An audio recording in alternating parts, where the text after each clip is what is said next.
Insira aqui uma intro muito foda, porque tá começando o Papo Camarada, podcast da esquerda revolucionária na construção do socialismo. E na minha esquerda, Laura. Você está se sentindo avançante hoje, Laura? Sempre avançante, parceiro. É ficha. E hoje nós temos o quê? Nesse episódio, vamos falar sobre o início das lutas operárias do Brasil. Também vamos começar com contexto histórico, falando sobre o fim da escravidão, sobre a imigração brasileira, o processo de industrialização e os ideais socialistas e anarquistas. Pega o facão que é pra cortar bambu. Pega o facão que é pra cortar a cabeça do senhor de gênio que acha que é dono. Pega o facão que é pra cortar bambu. Pega o facão que é pra cortar a cabeça do senhor de gênio que acha que é dono. Acha que é dono da porra da terra, acha que é dono da porra do mar, acha que é dono dessa porra toda subindo, mas prédio não sabe cuidar. Como a gente falou no primeiro episódio, enquanto revolucionários, nós temos que estudar a própria história do nosso país para entender concretamente a nossa realidade, né? Entender o nosso passado para conseguir fazer melhores análises sobre o nosso presente.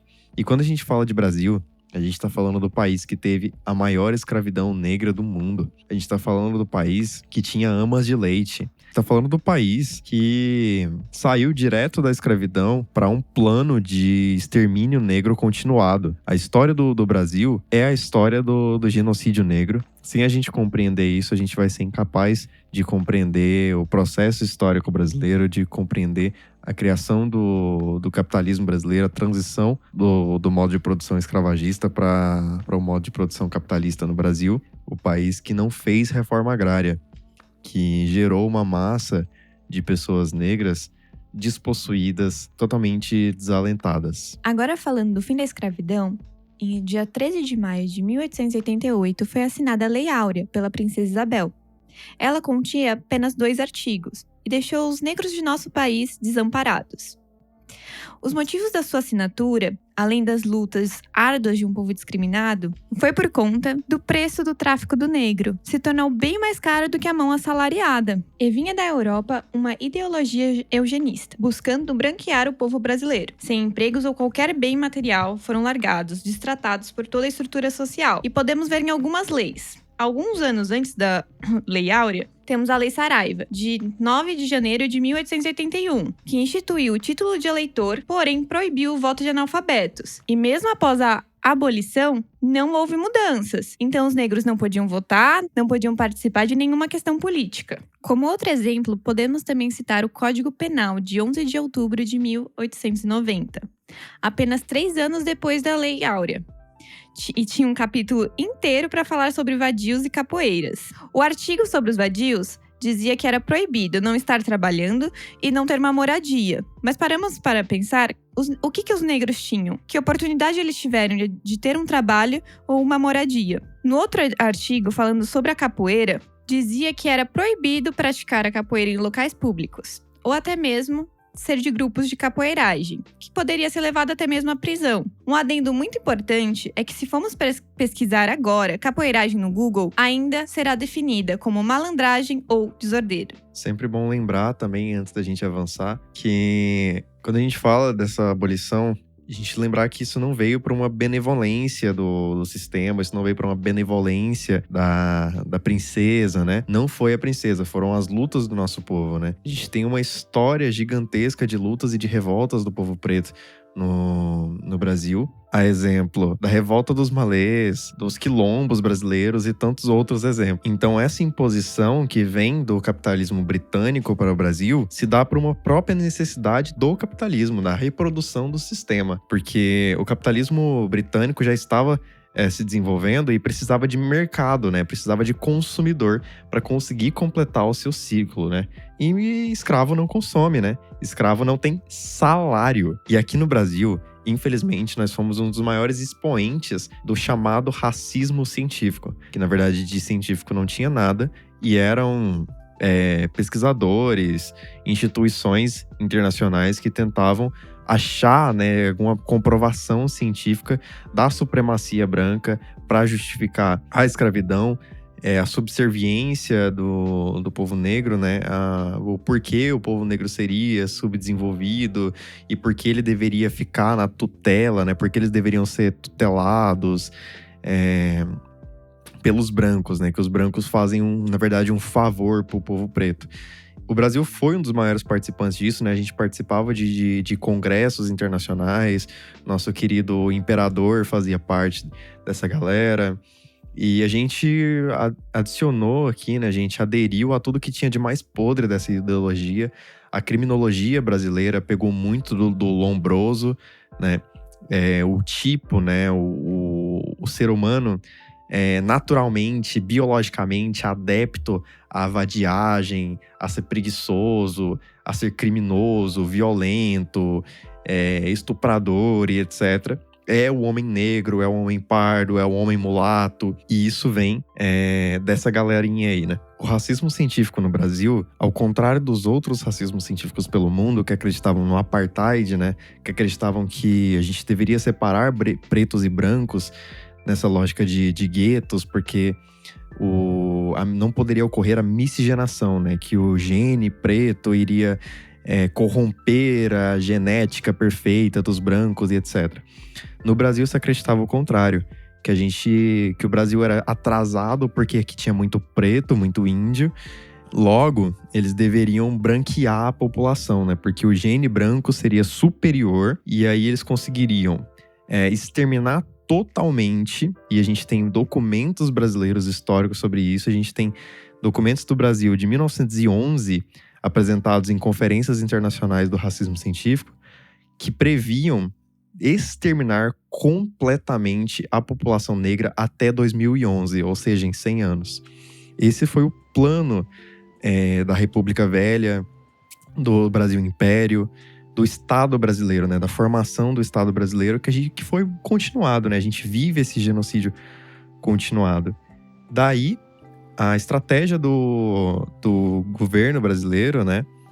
Aproveitando o fim da escravidão, foi essa estratégia de deixar morrer ou matar diretamente, né? Ou deixar morrer sem emprego, desamparado, sem moradia, jogado ao relento, ou atacando diretamente, ao mesmo tempo aliada à miscigenação, né? As políticas de trazer europeus para o Brasil para substituir a mão de obra que antes era escravizada no processo de industrialização. Falando agora um pouco da República Velha, saímos da era monárquica dia 15 de novembro de 1889, com um golpe regido pelos militares. Os primeiros anos da República Velha ficaram conhecidos como República da Espada, porque foram regidos por 2 militares. E finalizou essa República da Espada com o presidente Prudente de Moraes, iniciando-se a República Café com Leite, também conhecida como República Oligárquica, que significa uma república regida por um grupo seleto. E esse grupo seleto era São Paulo, produtores de café, e Minas Gerais, produtores de leite. A República Velha regeu até 1930. E o motivo de reger tanto tempo foi porque o nosso país não era um país industrializado, muito menos urbanizado. Éramos um país agrário. E essa imposição agrária prevalece até os dias atuais, né? O agro é pop, o agro é tudo. Com a passagem do fim da escravidão para a mão de obra assalariada e também os motivos de quererem branquear os brasileiros, a imigração espontânea se fez presente, em grandes escalas. Entre 1889 e 1930, ingressaram no país mais de 3,5 milhões de estrangeiros, predominando os italianos, depois portugueses, espanhóis, alemães e japoneses. No início era para trabalharem em lavouras de café, com programas governamentais que tinham à sua frente os donos de grandes fazendas, dando pagamento de suas passagens e garantia de moradia. Vemos aí uma grande diferença de tratamento, né? Entre um branco europeu e um negro. Inclusive, essas leis de incentivo que os burgueses brasileiros tiveram que fazer para trazer essa mão de obra branca era justamente porque os brancos europeus pobres tinham medo de vir para o Brasil serem escravizados. Então, esses europeus brancos pobres vieram para cá sobre essas leis na expectativa de ter uma vida melhor, né? Na expectativa de conseguir algumas regalias, né? Digamos assim. Então, eles já chegavam aqui com promessa de trabalho, às vezes com moradia.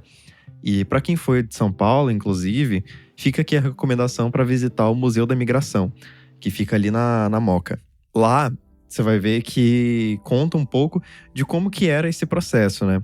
os navios com os imigrantes europeus chegavam no Rio de Janeiro, direto na Central do Brasil, que era uma central ferroviária, né? Que era conectada diretamente onde hoje é o Museu da Imigração.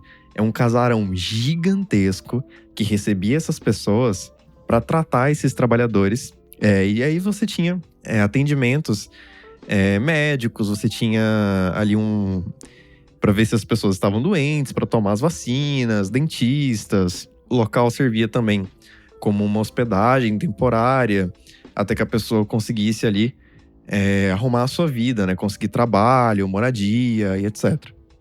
Falando sobre as questões de moradia, os centros urbanos, os famosos cortiços nos centros urbanos, eles também foram destinados aos imigrantes europeus. O povo negro que residia nesses cortiços foram expulsos. Então, eles foram mandados para longe e assim formam as primeiras favelas do Brasil, principalmente no Rio de Janeiro. E as forças de segurança no Brasil, elas se formam justamente para fazer valer, né, esse processo de despejo, de expulsão do povo preto das cidades e fazer essas leis de repressão valerem, né? Tanto de expulsarem, tanto de prenderem, isso na cidade e no campo. Nas cidades, os povos recém-libertos, né, ficaram com esse subemprego, às vezes sem emprego, na mendicância, totalmente marginalizados.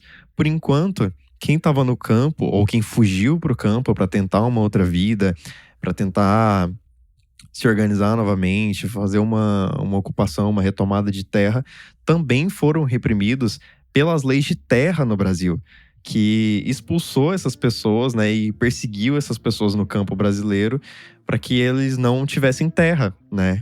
Novamente, o país que não fez reforma agrária. E também o último país das Américas a abolir a escravidão. E pessoal, esse episódio ficará um pouquinho mais longo porque é extremamente importante pontuar sobre a estrutura social do Brasil, a sua formação, desde o fim da escravidão até os processos imigratórios. E também vamos separar em alguns episódios específicos sobre as lutas brasileiras. E então, finalizando todo esse contexto histórico, vamos iniciar falando sobre a industrialização do Brasil, a formação da classe operária e também a formação da classe burguesa e do capitalismo brasileiro. Em 1889, tínhamos um pouco mais de 600 fábricas, mas damos um salto drástico em 1907. Passamos a ter 3.258 fábricas e 149 mil operários, compostos por cerca de 90% de imigrantes. A industrialização do Brasil foi lenta e lotada de desafios, principalmente por ser um país agrário. E como carro-chefe, tínhamos o café, representando 70% de toda a exportação do país. E esse café era produzido em São Paulo. E temos então os barões de café, que assim começa o capital. Os lucros do café permitiu que o capital fosse aplicado, não só na produção do grão, que teve a grande mecanização, mas também nos comércios, nas indústrias e até mesmo nas finanças. E de forma completamente desvelada, essa é a verdadeira face do capitalismo brasileiro, do seu início. Esse é o perfil da burguesia brasileira, que é as famílias latifundiárias, os grandes donos de terra e de donos de escravos, né? Os comerciantes de escravo, os barões do café. O grito possante da chaminé envolve o bairro. Os retardatários voam, beirando a parede da fábrica, granulada, longa e coroada de bicos. Resfolegam como cães, cansados para não perder o dia. Uma chinelinha vermelha é largada, sem contraforte na sarjeta.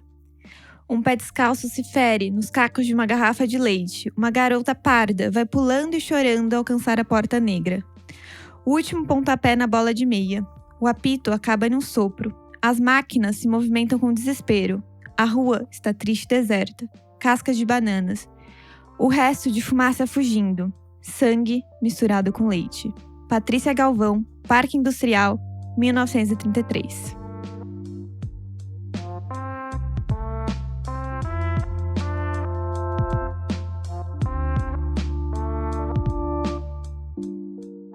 É isso, né, gente? Tivemos aí problemas técnicos, problemas de rotina, e a gente tá tentando agora, testando, né, gravar em um outro formato, né, gravando à distância. Laura na casa dela, eu na minha casa, e tomara que dê certo. para fazer também um aviso para vocês, que a gente já deveria ter feito nos 2 primeiros episódios, né? Que a gente conversou depois e viu que era necessário fazer.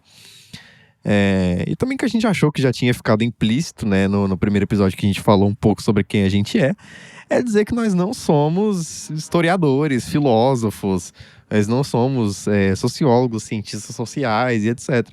Nós somos trabalhadores organizados, estudiosos da filosofia, da ciência imortal do proletariado, né? Do marxismo. E a gente fala desse lugar, né? Somos militantes, né, na área, estudamos todos os tópicos que falamos, nós estudamos sobre, para também não falar aqui fake news, né, falar mentiras. Então queremos realmente, né, criar um conteúdo de fácil acesso, para todos os outros trabalhadores também poderem ouvirem um pouquinho da história. Porque tem debates que acredito que devem ser mais publicizados, né, que a gente tem que trocar essa ideia com todas as pessoas. Sobre erros. Logo no primeiro episódio, eu já cometi uma pequena gafe ali, né? Que não foi, a gente já cometeu erros, né? Até agora nada grande. Mas dizer que nós estamos completamente passivos de cometer erros aqui, né? Assim como todas as outras pessoas do mundo. E a gente não tem medo de errar, né? Se a gente errar, e a gente perceber que a gente errou, se vocês quiserem apontar os nossos erros, né? De forma respeitosa, agradecemos. A gente vai voltar aqui, né? A gente quer colocar um espacinho nos episódios pra gente se retratar, corrigir, caso a gente faça erros graves, né? Ou também a nossa comunicação no Instagram e etc, né? No primeiro episódio mesmo, tem alguma parte que eu falei, não, o Marx do século XVIII, tá ligado? Então, acontece, tá, gente? Vai acontecer. Justamente porque o importante não é ser perfeito, né? Não é saber ter autocrítica, né? Saber ter crítica e autocrítica e melhorar sempre, né? Basicamente, se tem academicista puto, eu tô feliz, né? Voltando a falar sobre o tema, finalizamos a outra parte, né, com um trecho do livro da Patrícia Galvão. Então, com a formação dessas indústrias, né, e com a formação desses centros urbanos, nasce uma nova classe, a classe dos trabalhadores urbanos, que eles tinham interesses bem diferentes dos trabalhadores rurais. Então, eram os operários urbanos. Esse trecho da Patrícia Galvão retrata um pouco do cotidiano, né, dos operários urbanos. Lembrando que essas indústrias foram criadas sem nenhuma legislação. Foda-se mesmo. Sem segurança do trabalho, era cada um por si. A maior assim, exploração possível. A saúde era completamente precária. Muitos dos trabalhadores tinham doenças respiratórias, exatamente por conta de trabalharem com produtos químicos e por conta de poeira nas fábricas. E era comum doenças como tuberculose, lepra, febre tifoide e sarampo. Então, a taxa de mortalidade era enorme. E temos um registro da fábrica dos Matarazos de horários das 5 da manhã às 22 horas da noite, em 1907. Então, eram 17 horas trabalhando e sem interrupção, viu? Não tinha hora de almoço. E lembrando que podia trabalhar crianças, mulheres grávidas, homens, era qualquer um mesmo. E tem registro de crianças de 5 anos em fábricas. Então era realmente exploração completa, miséria e doenças contagiosas. Então as condições de vida eram muito precárias mesmo.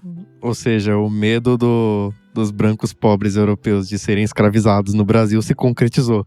Então, eles se tornavam para a burguesia apenas peças exploratórias e eram substituídas em qualquer momento. E o custo de vida era cada vez mais alto. Então, ou você comia ou você morava em um lugar. O saneamento básico completamente insalubre. As moradias tinham valores altíssimos e sem nenhum saneamento básico. A alimentação se tornava impossível. de ter um valor nutricional, então a desnutrição também era constante. Podemos ver que era tudo caótico, né? Moradia, alimentação, trabalho e sem legislação nenhuma. E isso tudo na República Velha, né? Na democracia. Eita, que democracia, hein? Eita, que pra quem que é essa democracia? E também com essa classe operária, né, surge a classe burguesa, que eram os donos dessas indústrias, que aí foram surgindo os comércios, né, também, em todas essas regiões centrais. E vendo toda essa calamidade, junto com os imigrantes, principalmente italianos, vieram ideias anarquistas, tentando melhorar um pouquinho, né, essa situação crítica que eles viviam no cotidiano. Exatamente, porque no terceiro mundo, amigo, o que suco ferve diferente, né? Então, a gente não pode minimizar o sofrimento dessas pessoas, né? Como a gente estava falando antes, o Estado brasileiro privilegiou, entre aspas, com direito a emprego a essas pessoas, mas essas pessoas foram muito exploradas e sofreram muito também, né? Esses trabalhadores já tinham contato com as ideias anarquistas e socialistas, e quando eles chegaram no Brasil, eles encontraram condições de trabalho ainda piores, né? Eles vieram com a expectativa de ter uma vida melhor e encontraram condições de trabalho ainda piores. Então a revolta também tem que ser maior. E assim a gente se encaminha para os primeiros processos de greve operária no Brasil e para a consolidação dos primeiros grupos revolucionários brasileiros. A partir, no começo, né, principalmente do anarquismo sindical. Exatamente. E o anarcossindicalismo, eles acreditavam que os sindicatos eram um instrumento para substituir o capitalismo, né? Eles pregavam a luta através de greves, denúncias, levantes e buscavam a educação da classe trabalhadora, sem relação a processos políticos, partidos parlamentares, ações eleitorais. As greves no Brasil tiveram muitas greves e todas foram reprimidas, duramente, assim, com violência mesmo. E podemos citar algumas greves, né, que aconteceram nesse início. Temos a de 1901, dos operários vidreiros em São Paulo, que eles eram imigrantes, porém ainda ganhavam em franco francês. E o franco francês era menos valorizado do que a moeda brasileira. Diferente, mas realmente a moeda brasileira era mais valorizada. Então eles fizeram uma paralisação, né, uma greve, e saíram vitoriosos. Eles passaram a ganhar na moeda brasileira. Outra grande greve que aconteceu foi no Rio de Janeiro, que aconteceu em 1903.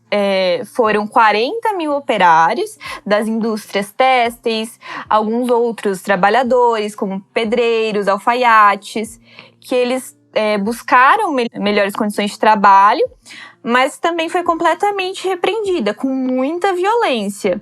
E nenhum desses seus direitos foram acatados. Eles não ganharam nada com isso, infelizmente, só realmente muita violência. E agora, uma grande greve que aconteceu, que eu acho que muitas pessoas conhecem, que é a greve geral de 1917, que aconteceu aqui em São Paulo.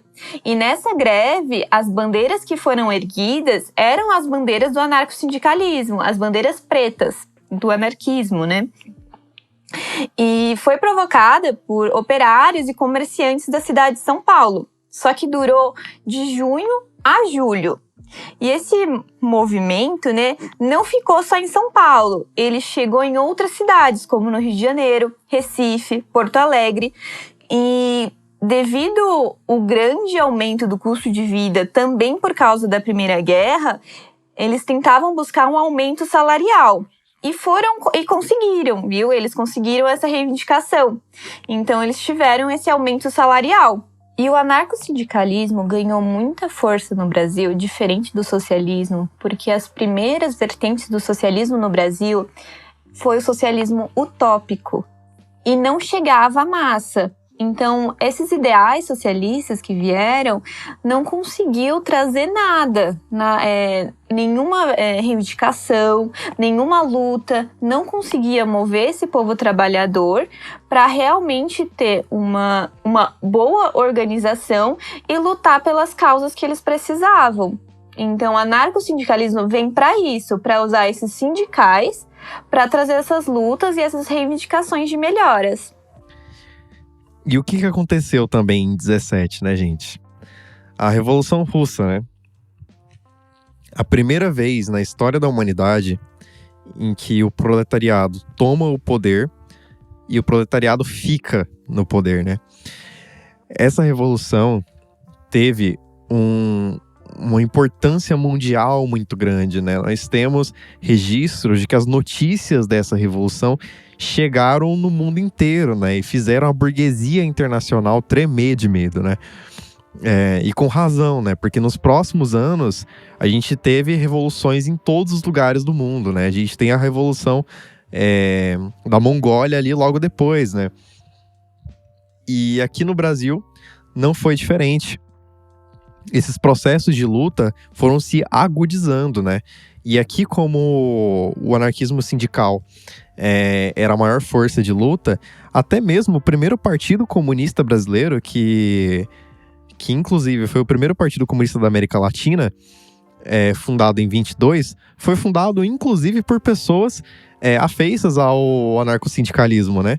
Foi fundado, de fato, pelo povo trabalhador e lutador, né? Por varredor de fábrica, por alfaiate, né? A gente tem a foto da fundação do Partido Comunista Brasileiro e essa é a sua origem.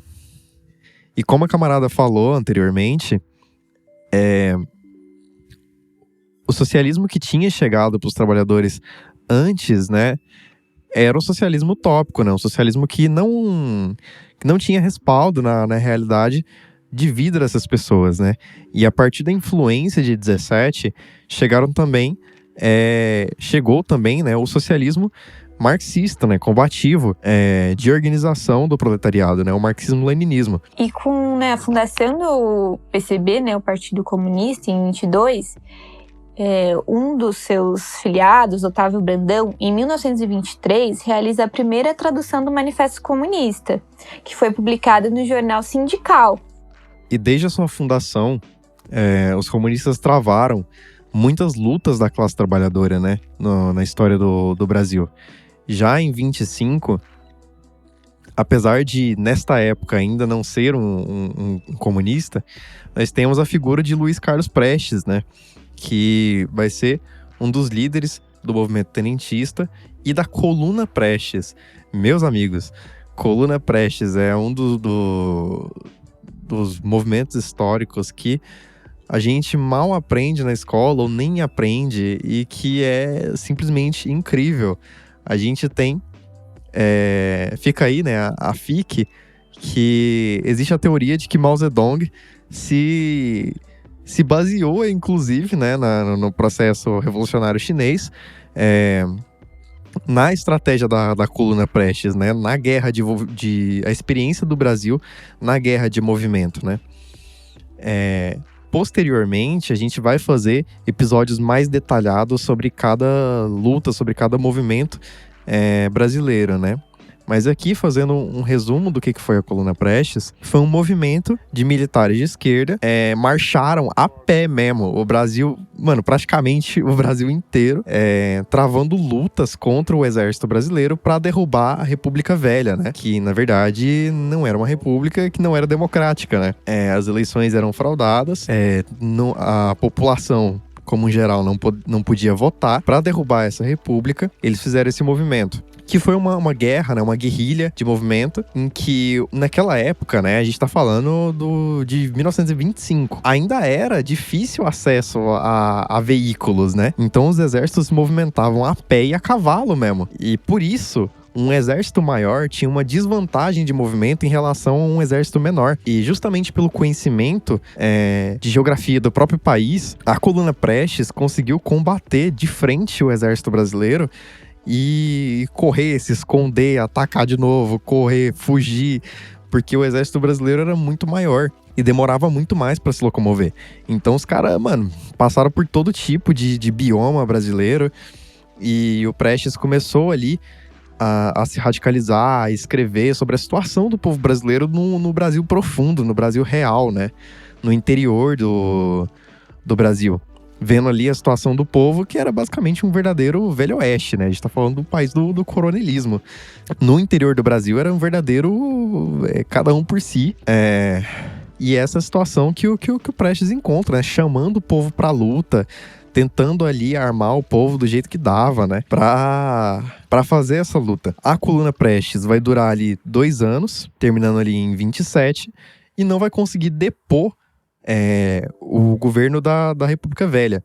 Mas vão ser os desenrolos políticos a partir dessa luta que vai culminar na Revolução de 30, que a gente pode debater, que vai derrubar a Velha República e causar novas eleições no Brasil. Revolução de 30 é coisa, hein? E bom, a gente não vai esgotar esse assunto aqui, né? Como eu já disse, a gente quer fazer depois episódios específicos.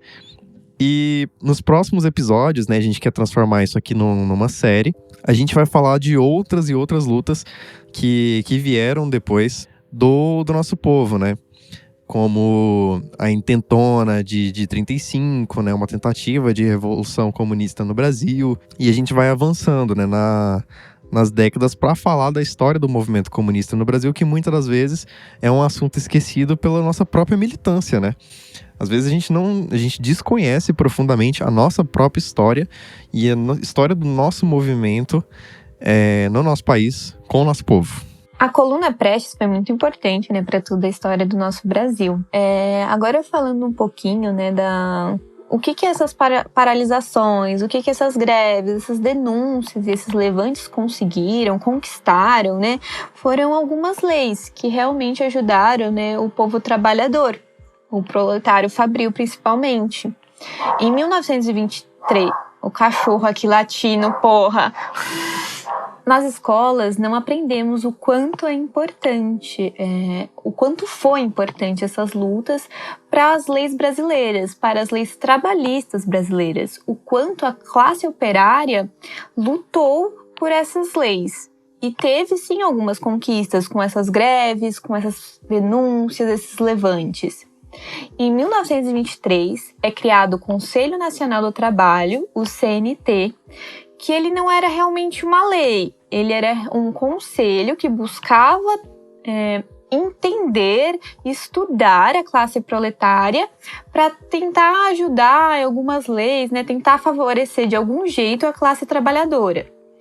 E no mesmo ano, em 1923, se cria a Lei Eloy Chaves, que consolidou a base do sistema previdenciário brasileiro, com a criação da Caixa de Aposentadorias e pensões para os empregados das empresas ferroviárias.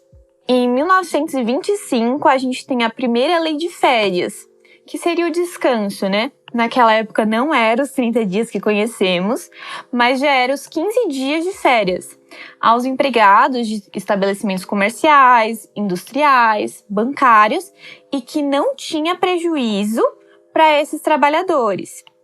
E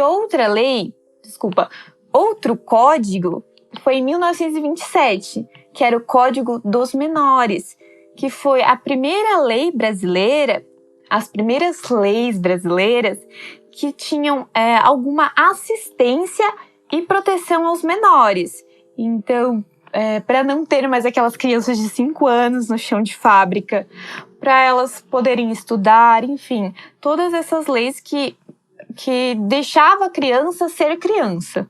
Boa. Novamente, a gente volta no mesmo ponto que a gente já falou em outros episódios.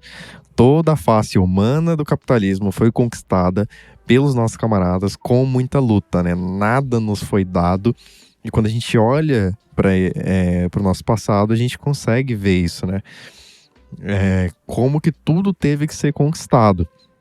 Assim como a CLT, que a gente vai falar em um outro episódio, porque demanda muito tempo, né? E, bom, no episódio de hoje era isso, né? A gente já falou bastante. E a gente queria dar um panorama geral aqui no começo, né? Um contexto histórico e o início dessas lutas no nosso país. Então, caminhando para o fim do episódio, a gente vai agora para as nossas recomendações. E sobre as indicações, eu gostaria de indicar, né, primeiro a citação que eu fiz, né, o livro da citação que eu fiz, que é o Parque Industrial, da Patrícia Galvão, e também os nossos destaques do Instagram. A gente fez, né, um destaque para colocar alguns livros, e a gente colocou alguns livros muito importantes sobre a história do Brasil, que seria muito legal vocês lerem também. E é isso, pessoal. Eu insiro aqui um encerramento muito foda. E confira nossas redes, né? Confira que é a descrição do episódio. A gente sempre vai deixar as nossas indicações e mais algumas informações. E um beijaço comunista no coração de todos vocês.